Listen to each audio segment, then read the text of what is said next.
Assalamualaikum warahmatullahi wabarakatuh. Alhamdulillahirabbil alamin. Puji sembah sujud syukur kita kehadirat Allah Subhanahu wa taala, bersolawat kepada Nabi Allah Muhammad sallallahu alaihi wasallam. Dulur, gimana kabar hari ini? Sudah saya buka menu apa tadi? Mudah-mudahan dalam keadaan sehat walafiat, dan menu bukanya juga menu sederhana karena sebagai rasa empati kita terhadap dulur-dulur yang serba kekurangan. Bertemu dengan saya kembali dalam kajian rutin tiap malam Sabtu di dalam bulan Ramadan spesial ini. Dulur, kita beringsut sedikit dari kesumpekan kondisi sekarang. Coba kita berutopia atau membayangkan tentang sesuatu dalam dimensi lain yang tentunya bukan karena saya pernah di sana, tapi karena dikabarkan oleh kitab suci tentang bagaimana nanti kehidupan kita setelah mati. Ada satu fenomena menarik yang ingin saya berbagi dan menurut saya pantas untuk kita diskusikan sebagai satu dissenting view. Jadi pandangan yang berbeda ketika kita mengalami kondisi seperti ini, supaya kita agak berpikir out of box lah, berpikir itu. Jadi nanti ini dalam banyak hadis disebutkan, kita itu akan menghadap Allah masing-masing. Menghadap Allah masing-masing. Termasuk dari Al-Quran disebutkan, a'udzubillahi minasyaitonirrajim, laqad ji'tumuna furoda kama khalaqnakum awwala marrah. Jadi kamu nanti di akhirat itu, kata Tuhan, akan menghadapku satu persatu, seperti pertama kali aku menciptakan kamu yang juga satu persatu. Nah, kita bayangkan nih, dan ada hadis yang menyebutkan itu. Nanti saya sampean akan menghadap Allah satu persatu tuh. Wah. Jadi pada saat kita menghadap, kemudian kita akan ditanya satu persatu. Hai Glory, dulu kamu pada tahun 2020, ketika ada wabah, ketika banyak orang sempit keadaannya, kamu sedang kenyang. Apa yang kamu lakukan ketika kamu tahu bahwa ada dulur, sahabat, tetangga, atau bangsa yang lapar? Wahai Adi, wahai Rudi, kamu waktu tahun 2020 sedang ada ekonomi yang sangat menukik tajam. Banyak orang kehilangan pekerjaan, tapi kamu masih bisa mendapat gaji bulanan. Apa yang kamu kerjakan? Tanya Tuhan tuh kepada kita. Nah, ada juga yang tanya, hei Salim, kamu waktu tahun 2020 itu kamu sehat walafiat, tapi banyak orang yang sedang sakit bahkan tidak bisa berobat. Apa yang kamu lakukan waktu itu dengan kesehatanmu? Nah, pertanyaan-pertanyaan itu muncul. Hai kamu Dimas misalnya, kamu waktu itu jadi pemimpin, kamu enak tinggal di rumah-rumah jabatanmu dengan nyaman. Padahal banyak sekali orang yang kehilangan kos-kosan karena nggak mampu bayar, lalu tinggal di siskamling, pos-pos, dan di jalanan. Apa yang kamu lakukan? Semua akan ditanya tuh, individu masing-masing. Ditanya Tuhan, itu. Di mana saat itu kita nggak bisa bersilat lidah atau mengkamuflase atau merekayasa jawaban kita seperti ketika kita di dunia, di mana kita pintar sekali tuh bersilat lidah. Nah, kira-kira apa jawaban kita waktu Allah atau Tuhan kita bertanya itu? Di mana saat itu yang bicara tidak lagi mulut itu, tapi waktu kalimuna aidihim, yang berbicara adalah tangan kita, wa tasyhadu arjulum, dan yang bersaksi adalah kaki kita. Artinya perbuatan kita langsung tuh. Lidah ini sudah dikunci. Nah, pada saat itu yang menjawab adalah bukti-bukti perbuatan baik kita kepada sesama. Masalahnya sekarang, kalau pertanyaan Tuhan adalah tentang tahun 2020 yang artinya sekarang apa yang kita lakukan tuh? Saya husnudon, berpositif thinking dulu, bahwa sudah banyak yang melakukan kebaikan. sudah banyak yang juga nanti akan menjawab, Tuhan, waktu itu saya sudah ikut keliling mengantarkan sembako ke orang-orang yang tidak punya. Oh ya saya Tuhan, waktu itu saya sudah ikut sumbang 10 kotak nasi waktu ada gerakan pangan, berbagi pangan. Oh ya Tuhan, waktu itu saya sudah meringankan cicilan kos-kosan untuk orang-orang yang kos di kos-kosan saya. Gitu. Oh ya Tuhan, saya waktu itu sudah meringankan beban orang yang punya hutang ke saya, lalu saya bebaskan. Para yayasan, oh ya Tuhan, itu waktu itu wali murid juga saya bebaskan untuk saya kasih keringanan pembayaran SPP sehingga itu. Loh, jawaban-jawaban ini saya yakin dulur-dulur semua juga sudah banyak memilikinya. Nah, sekarang dan kami yakin, saya yakin semua itu sudah dicatat oleh Allah di sana. Wa may ya'mal mithqala dzarratin khairan yarah. Wa may ya'mal mithqala dzarratin syarran yarah. Dan siapapun yang beramal atau berbuat baik kepada sesamanya sekecil dzarrah, kalau dzarrah itu debu ya, atau lebih kecil dari debu, mungkin sebesar atom. Bahkan sebesar atom pun oleh Allah akan yarahu, akan dilihat, ditampakkan, dicatat, dibalas kebaikan khairan. Tapi demikian pula wa may ya'mal mithqala dzarratin syarran yarah. Tentang syarra atau kejelekan juga akan dicatat itu loh. Nah, masalahnya sekarang kadang motivasi untuk berbuat baik ini loh yang perlu digali kembali. Karena sebenarnya orang banyak yang mampu, tapi tidak banyak orang mau. Kadang sudah banyak kok Gus yang sudah berbuat baik. Iya, saya percaya. Kemarin kita barusan membagikan juga ratusan dan targetnya sih ribuan kotak nasi, karena memang sekarang banyak sekali. Saya sendiri beberapa waktu yang lalu juga begitu, mendapat telepon banyak orang lah, dan saya merasa zalim karena saya masih kenyang, sementara dulur-dulur kita yang lain banyak yang dalam keadaan kelaparan. Benar itu, kemarin waktu kita keliling ke warga. Kalau di Bali itu ada namanya klian. Klian itu semacam ketua wilayah tingkat RW gitu. Kalau di Jawa mungkin ada tempat lain kayak RW gitu.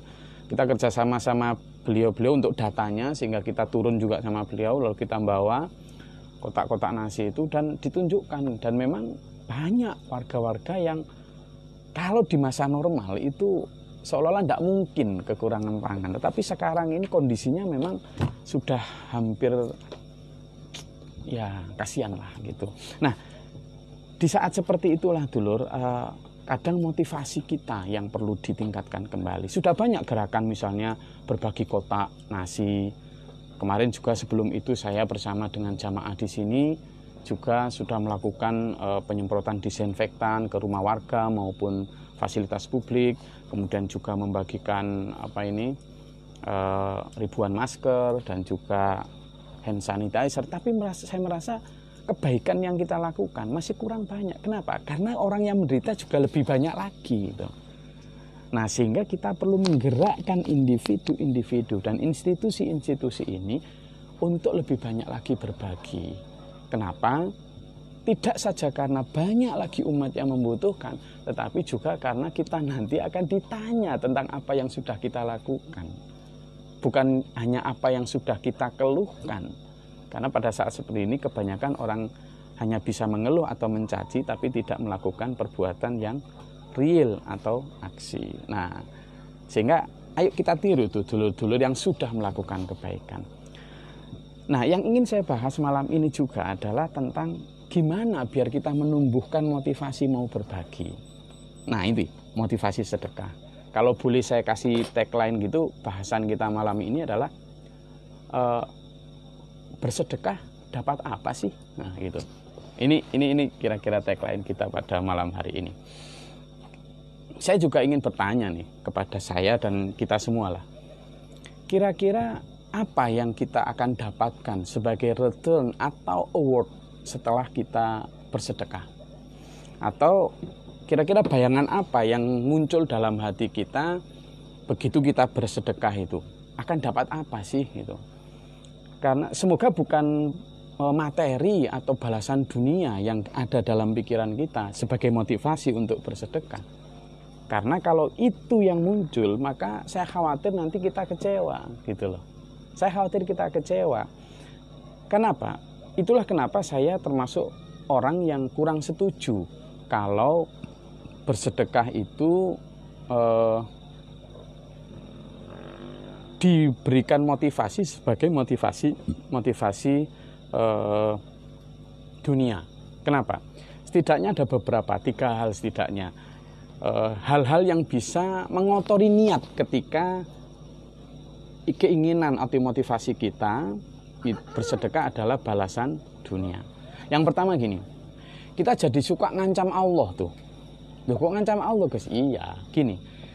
Ketika kita bersedekah dengan motivasi gini, kamu bersedekahlah, nih saya kamu akan bisa dapat rezeki lebih banyak. Kamu kalau ingin karirmu meningkat, sedekahlah kamu. Kamu kalau ingin biar kamu sehat selalu, bersedekahlah. Nah, motivasi ini dipegang seseorang misalnya. Lalu kemudian dia mulai itu bersedekah, rajin, semangat dengan motivasi tadi. Lalu bulan berganti bulan, tahun berganti tahun, rezeki tak kunjung meningkat, pangkat juga tidak kunjung naik, malah bangkrut gitu. Misalnya, pertanyaan mulai muncul di hati itu, mulai muncul, wah nggak benar nih Tuhan, saya sudah bersedekah kok rezeki saya nggak bertambah. Kok kayak nggak ada balasan ini, kurang apa saya? Nah, sudah mulai itu, sudah mulai ada semacam target ingin dibalas, dan cilakanya yang kita bayangkan untuk membalas itu adalah Tuhan, membalas di dunia. Kan kayak kurang ajar kita seperti itu gitu loh. Nah, sehingga menurut saya jika ini yang terjadi, khawatir kita kemudian hilang tuh pahala bersedekah yang harusnya murni tadi itu. Hilang. Kenapa? Karena itu tadi dibarengi dengan niatan mengancam Tuhan itu. Seolah-olah begitu. Lalu bagaimana baliknya? Sebaiknya kita ini bersedekah itu seperti menabung untuk diri kita sendiri. Begitu. Jadi semakin banyak harta, tujuan kita dulu semakin banyak harta lah, biasanya nanti biar semakin banyak bisa membagi atau bersedekah. Itu filosofinya harusnya. Jadi filosofinya adalah mengembalikan harta yang kita dapat dari Allah kepada Allah melalui hambanya Allah. Siapapun itu, apapun agamanya, apapun sukunya, apapun ras dan kelompok atau bangsanya. Nah, di sana Tuhan berada itu. Sehingga tidak ada itu kata saya sudah bersedekah. Tidak ada.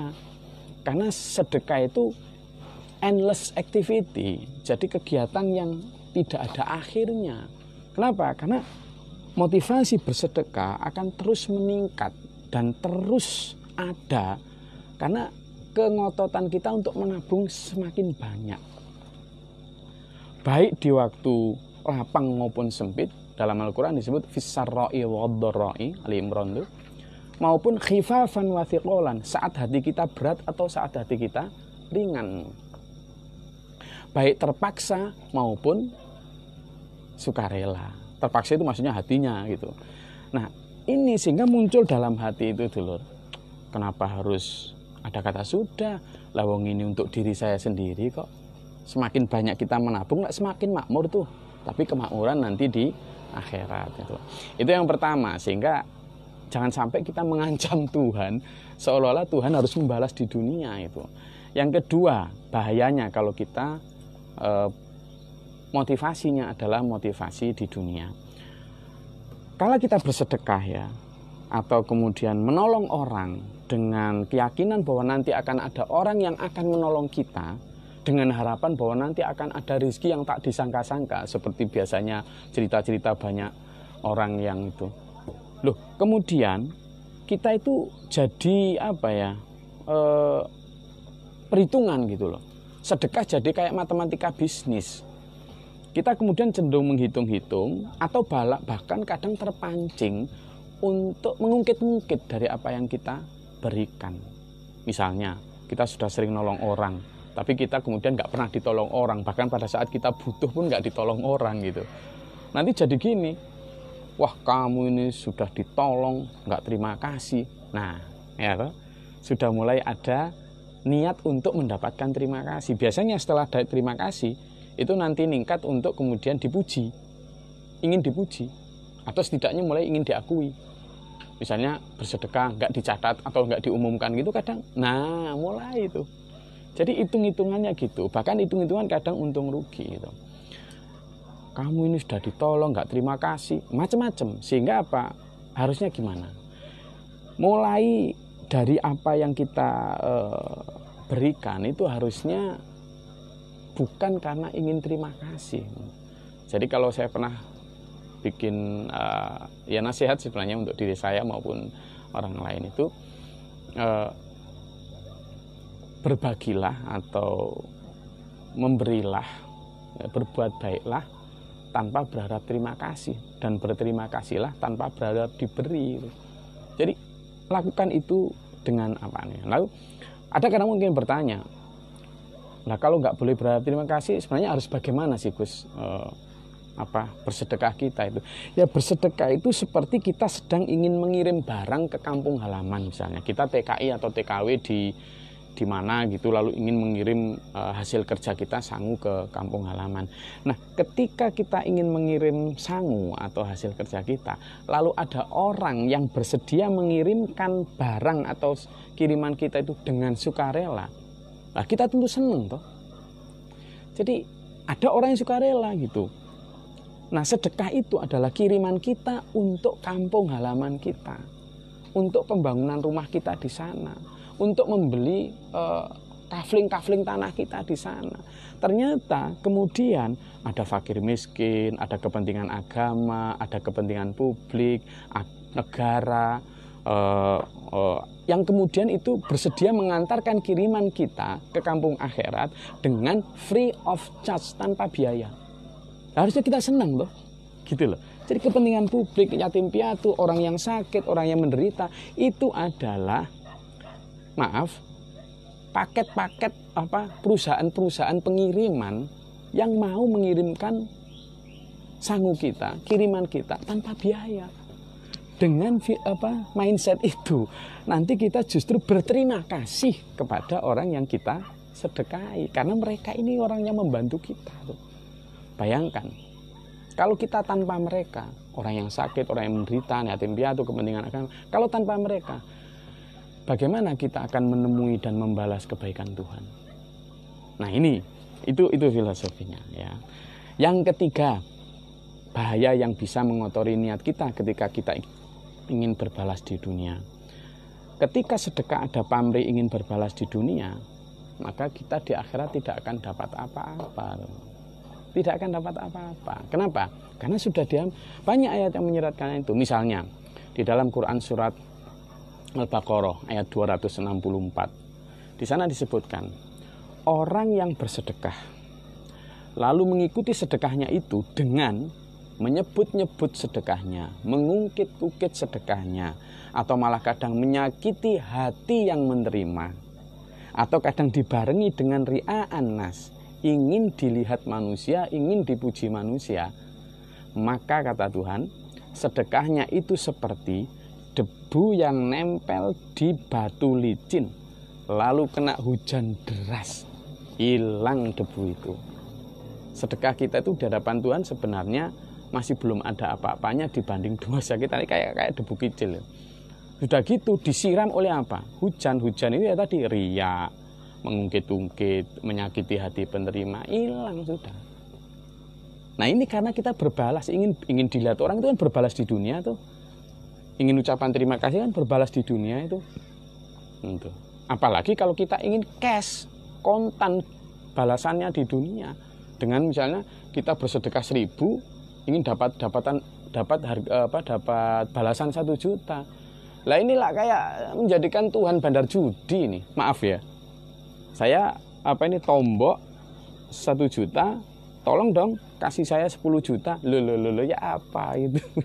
Gitu. Nah, ini yang nanti muncul. Saya khawatir bahaya bahwa kita tidak dapat apa-apa di sana itu. Karena ingin balasan di dunia. Sehingga kita mungkin akan berpikir juga, loh Gus, tapi lah banyak orang yang bersedekah lalu kemudian dia berbalas tuh. Begitu dia sedekah ternyata rezekinya makin meningkat, rezekinya makin banyak, karirnya makin meningkat. Kalaupun itu terjadi dulur, biarkan itu menjadi dampak, bukan tujuan. Gitu loh. Karena apa? Karena itu adalah sesuatu yang sifatnya tambahan hadiah gitu. Ada juga yang tanya sama saya, Gus, tapi kan di dalam Al-Quran juga disebutkan, Gus, yang di ayat 261 surat Al-Baqarah. Di sana disebutkan memang orang yang bersedekah itu seperti menanam, lalu tiap tanaman itu menjadi tanaman atau pohon, yang setiap pohon itu ada 7 tangkai, lalu setiap tangkai ini ada 100 biji. Nah berarti ya jadi 700 tuh. Loh, memang benar, dan memang orang akan dibalas sampai sekian ratus kali lipat.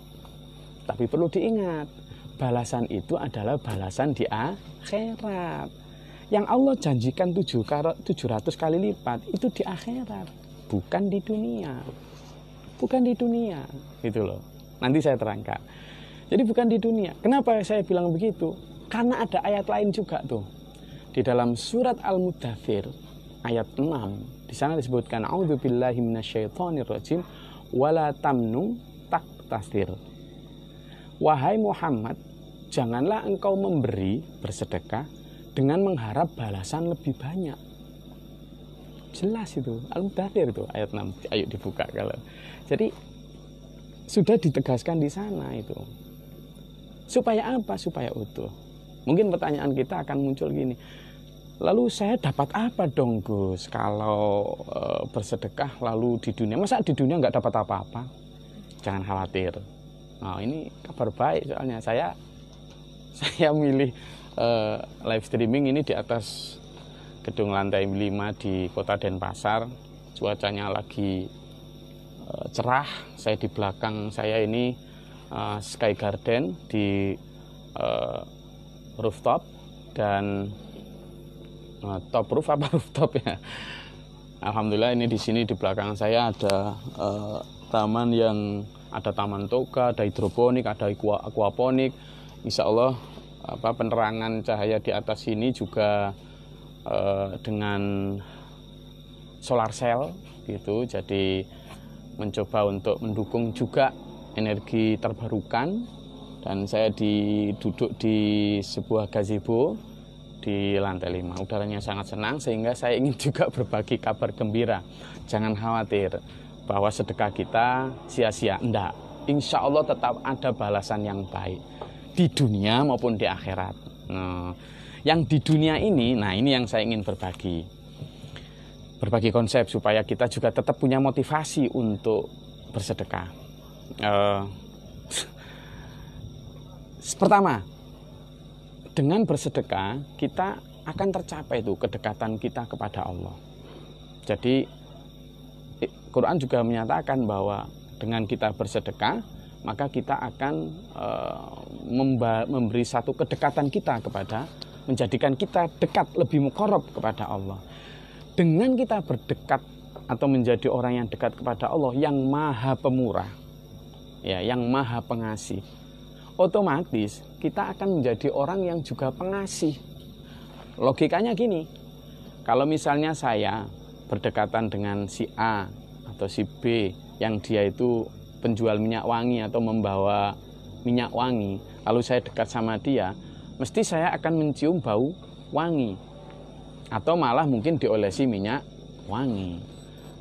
Nah, demikian pula kalau kita ini dekat kepada Allah, maka dalam tanda kutip kita akan terolesi, terpengaruh dengan sifat kasih sayang Allah, sehingga jiwa kita ini akan menjadi jiwa yang sangat kasih kepada sesama. Nah, jiwa kasih itu akan mempengaruhi hampir seluruh perilaku kita itu. Perilaku yang harapannya akan menjadi basic atau fundamen pada saat kita berinteraksi dengan sesama manusia. Itu disebutkan dalam Quran surat At-Taubah ayat 99. Yang kedua, di dunia dapat apa? Dengan bersedekah, maka Allah akan memasukkan kita ke dalam naungan rahmat-Nya yang maha luas. Insya Allah dengan keluasan rahmat-Nya itu, maka wawasan kita, jiwa kita juga akan luas. Kalau orang Jawa bilang, dadi wong ki sing jembar jagate, omboh jangkae, adoh nalare. Kalau bahasa desonya itu, jadi orang yang wide perspektif, gitu.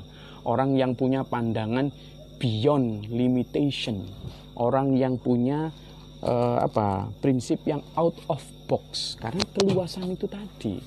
Di mana ndak orang dengan banyak bersedekah lalu kemudian dikasih Allah rahmat yang maha luas, maka dia tidak hanya akan memikirkan dirinya sendiri, tapi juga memikirkan orang lain. Ini hebatnya. Maka dia tidak hanya memikirkan hidup di dunia yang limited ini, tapi juga memikirkan akhirat yang unlimited. Jadi dia menembus waktu. Nah, interstellar pandangannya itu. Nah, itu nanti insya Allah begitu. Semakin banyak bersedekah, semakin luas wawasan kita. Lalu yang ketiga, dengan bersedekah, maka seseorang akan mendapatkan doa restu Rasul. Itu disebutkan dalam surat At-Taubah ayat 103. Jadi kita harus memahami bahwa dengan mendapatkan doa restu Rasul, berarti kita akan mendapatkan restu Allah juga. Kenapa? Karena manusia itu, Rasulullah itu adalah wakil Tuhan di bumi, menjadi penghubung antara Tuhan dan makhluknya, yakni manusia. Dan dengan mendapat doa restu Rasul, maka di situ disebutkan manusia akan tentram hatinya. Dan disebutkan, pungutlah sedekah dari sebagian harta benda mereka untuk membersihkan dan menyucikan mereka dari noda-noda kikir dan serakah. Dan doakanlah mereka, karena sebenarnya doamu itu adalah menjadi penentram atau penawar hati untuk mereka. Dan Allah maha mendengar lagi maha mengetahui. Kita dijanjikan ketentraman hati. Sekarang apa coba? Hidup kita mau jadi pegawai, pedagang, jadi apapun, inti dari apa yang kita cari apa? Kebahagiaan. No?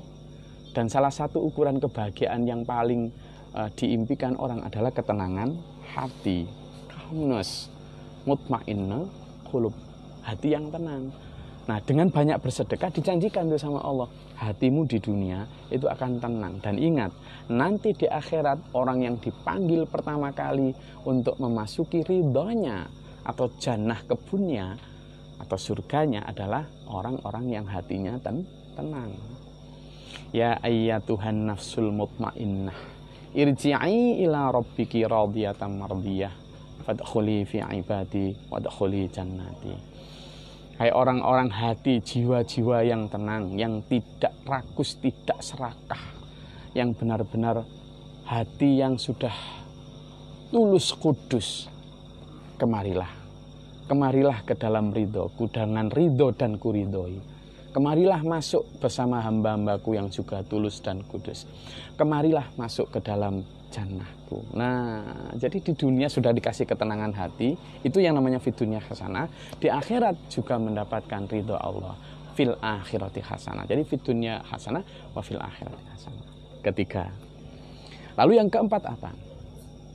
Keempat dulu, dengan banyak bersedekah kita akan dijauhkan dari bala. As-shadaqatu tadfa'un bala. Sedekah itu bisa menolak bala. Harapannya ya boleh dong berharap, tapi tidak dengan berharap-harapan yang materi, tetapi kita berharap ya Allah lindungilah aku, selamatkanlah aku dan lain sebagainya. Nah, itu dijawab sama Allah bahwa dengan banyak bersedekah, dalam banyak hadis disebutkan sedekah bisa menolak bala atau menghindarkan, menjauhkan seseorang dari bencana. Nah, dengan sekarang kondisi seperti ini, anggap ini bencana ya, bencana baik bencana ekonomi, bencana wabah dan lain sebagainya. Harapannya dengan banyak orang bersedekah, dengan banyak orang berbagi, begitu, maka si siapa ini, si virus ini, si wabah ini buru-buru pamit gitu loh, pergi. Jadi kalau kita ingin lakukan sekarang ini, kalau kalimatnya adalah sodako itu bisa menolak bala, ayo sekarang, biar bala ini segera pergi, terhindar dari kita. Ayo banyak-banyak ditembak dengan banyak sedekah. Jadi amunisinya itu. Nah, gitu. Jadi motivasinya adalah bagaimana kita khairun nas anfa'hum linnas. Sebaik-baik manusia adalah yang bermanfaat untuk orang lain. Itu yang keempat. Lalu juga yang kelima, dengan sedekah gitu, kita akan menambah, memperbanyak jaringan atau network melalui silaturahmi. Memperbanyak network atau jalinan silaturahmi. Itu yang kelima. Jadi bagaimana kita memperbanyak silaturahmi? Karena apa? Dengan kita bersedekah, kita akan mengenal dulur-dulur baru, kita akan menambah sahabat-sahabat baru. Kenapa? Tidak saja orang yang kita bantu, tetapi juga kita bisa bekerja sama dengan orang-orang yang punya kebaikan yang sama. Kita bisa bekerja sama untuk misalnya kayak kemarin kita ngadain pembagian sembako, kita ngadain pembagian pangan, berbagi dan lain sebagainya. Itu akhirnya bareng itu. Kenapa kayak kemarin ini juga bagus gitu. Kayak misalnya sekarang, kalau dulu di masa normal, di masa yang biasa, kita lah banyak buka bersama tuh. Nah, acara-acara buka bersama. Nah, acara buka bersama itu adalah acara yang sekarang bisa kita rubah gitu loh. Bisa kita rubah menjadi acara berbagi pangan bersama. Kalau dulu buka bersama misalnya hanya dengan dulur-dulur muslim. Padahal kelaparan bukan monopoli muslim. Kelaparan juga bisa dialami oleh dulur-dulur non-muslim semua lah. Maka kita rubah tuh. Dulu buka bersama, karena sekarang kondisinya seperti ini, kita rubah jadi berbagi pangan untuk semua. Nah, ini nanti akan menambah tali silaturahmi kita, menambah network kita, menambah kenalan dan ini. Yang keenam dulur, kita akan mendapatkan senyum dan doa dari orang-orang yang berbahagia karena derma kita, orang yang terangkat bebannya karena kita. Ingat, doa orang-orang yang terdolimi itu adalah doa yang termasuk yang makbul. Doa yang orang terdolimi, orang yang menderita, orang miskin, itu doanya tembus langit tuh. Nah, dengan kita banyak bersedekah, dengan kita banyak berbagi, melihat senyum mereka itu loh enak sekali tuh loh. Bener. Jadi cukuplah dengan senyum mereka, cukuplah dengan wajah berbinar mereka. Orang yang kelaparan kita bantu, orang yang itu nanti itu kebahagiaan yang tak terbeli itu. Itu kebahagiaan yang unvaluable. Sesuatu yang tidak bisa dinilai dengan uang tuh. Nah, itu. Bener. Cobalah. Dengan begitu hati kita itu akan makin kaya tuh. Makin kaya.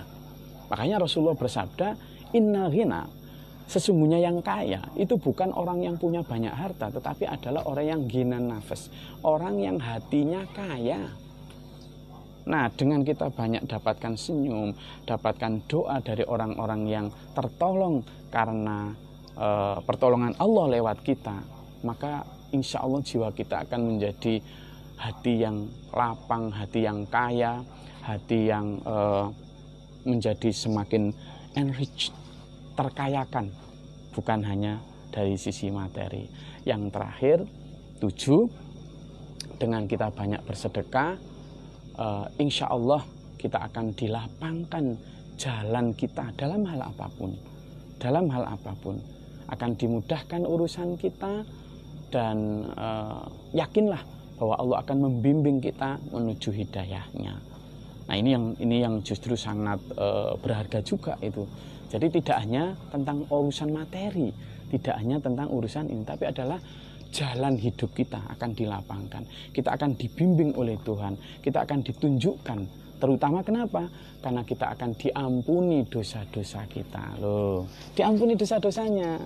Nah, karena ini balasan yang hebat. Dengan kita diampuni dosanya, lalu dilapangkan jalan kita. Ada itu dalam banyak hadis maupun bahwa sedekah itu bisa menghilangkan dosa-dosa kita.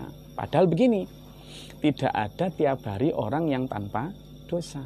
Nah, sementara kalau kita semakin banyak bersedekah, itu kalau semakin sering, semakin kita banyak menghilangkan dosa-dosa tadi. Nah, otomatis kontrarinya, mafhum mukhalafahnya, kalau kita nggak banyak bersedekah, berarti dosa kita juga nggak banyak hilang. Nah, kalau kita ingin banyak dosa kita lebih banyak hilang, itu dosa apa sih Gus saya? Loh ya apa? Kita ya megang gelas ini, lalu megang gelas ini kan karena sel-sel persendian kita bisa digerakkan nih, yang tangan nih. Nah kalau ini misalnya macet gitu, nggak bisa megang. Ada teman saya itu, tangannya ini, yang jari tepok ini, nggak bisa digerakkan, tiba-tiba macet.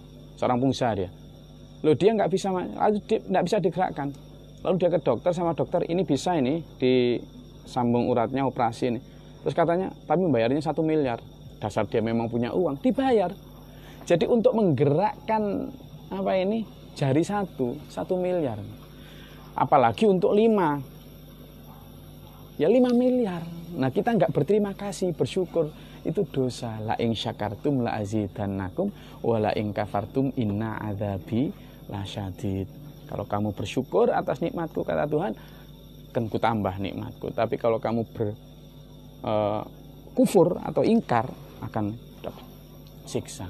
Ini bisa kena, nggak syukur, dosa. Kemudian ini kena, tapi kemudian ini macet. Ini macet, maka kemudian akan terganggu, nggak bisa ke sini. Oh, minum aja gini, nggak karu-karuan. Gitu. Nggak bisa ke sini. Kalau ini nggak bersyukur, dosa lagi. Hanya bab nikmat loh kita banyak dosa. Belum lagi kalau kita menghina orang, kita mencaci orang, banyak dosa kita. Nah, bagaimana cara menghapuskannya? Salah satu di antaranya, balasan yang dijanjikan adalah dengan banyak bersedekah. Nah, 7 hal itu dulur, yang bisa menggantikan motivasi materi, sehingga kita nanti insya Allah bisa lebih mulus tulus. Ada satu riwayat nih, sebagai bukti bahwa kita sebenarnya tidak layak untuk berharap balasan dunia.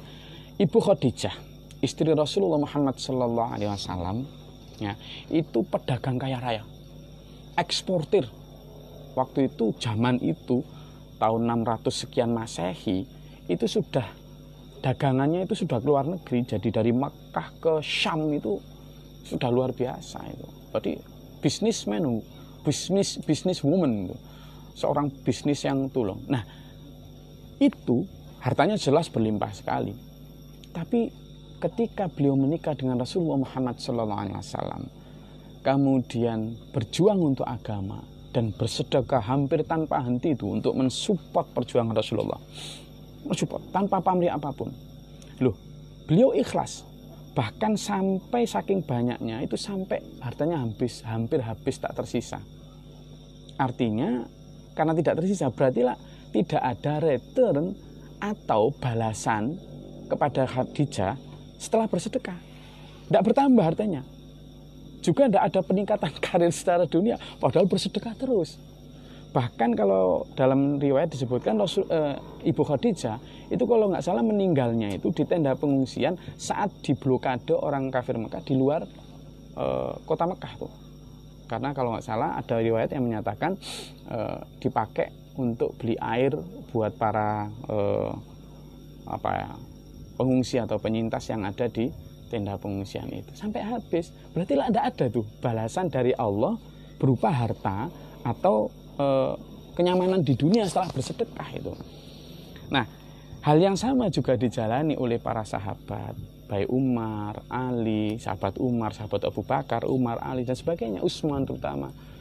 Mereka juga hidup sederhana meskipun sudah begitu banyak sedekah harta dan tenaga yang diberikan. Jadi kenapa? Apakah kita tidak boleh, Gus? Berdoa minta kesehatan, minta rezeki, minta karir, ya boleh lah.